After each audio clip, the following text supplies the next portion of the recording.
yayi ndithu tili katikati motenga ma information okhuzana ndi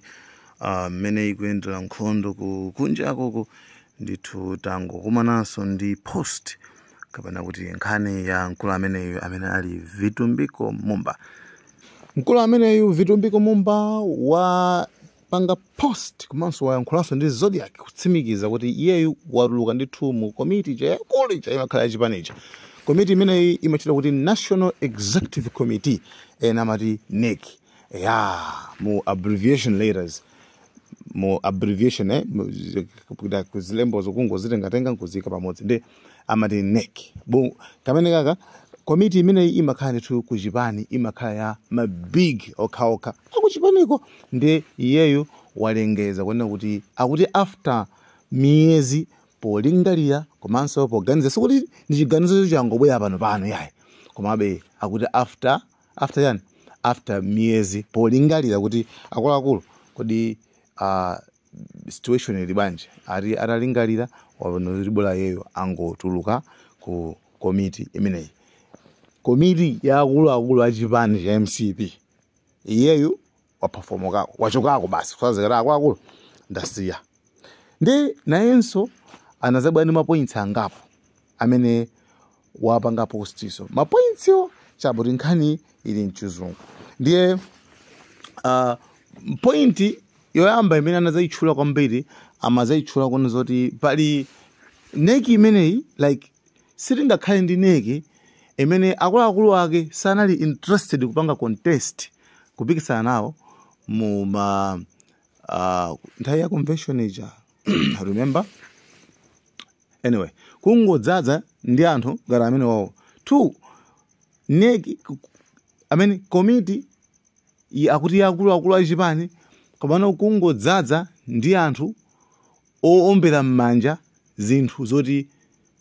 zosakhala bwino like zonse zoti sizikupereka sensi komanso akuti komiti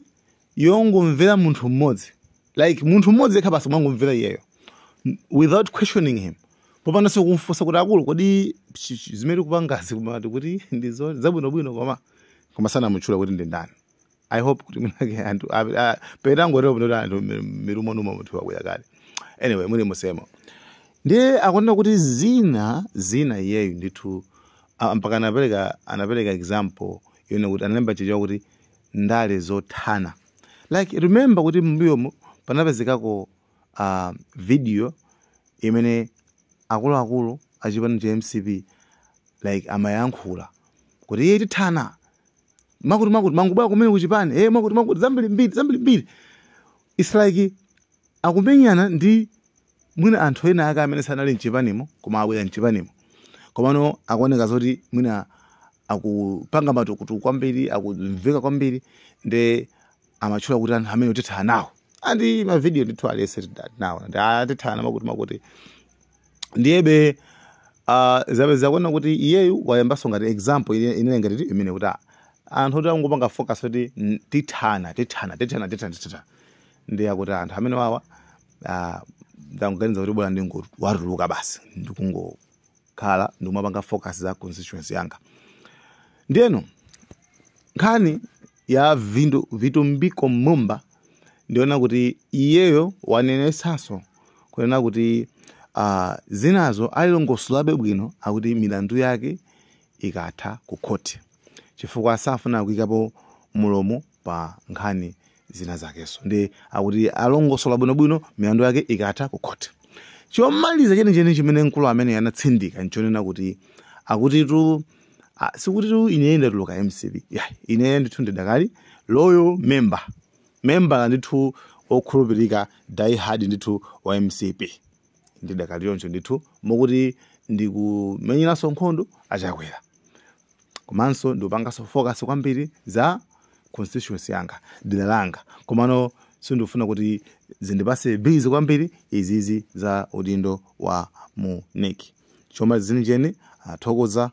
Dr. Lazarus Makathe Chakwera kuti iyayi zikoma kwambiri poona kuti munthu uyu atha kupezeka nawo mu NEC kumenso kuti akhale nawo mu executive committee imene National Executive Committee imene komiti yaikulu imene yakusaya chibwana kwambiri ndiyebe nkhaniyo basi iyeyo anatsera pompo mani sana duka atumeni sana duka guys, izi zimene zili kwa video mbiko mumba guys. Thank you so much Malawian Cameras.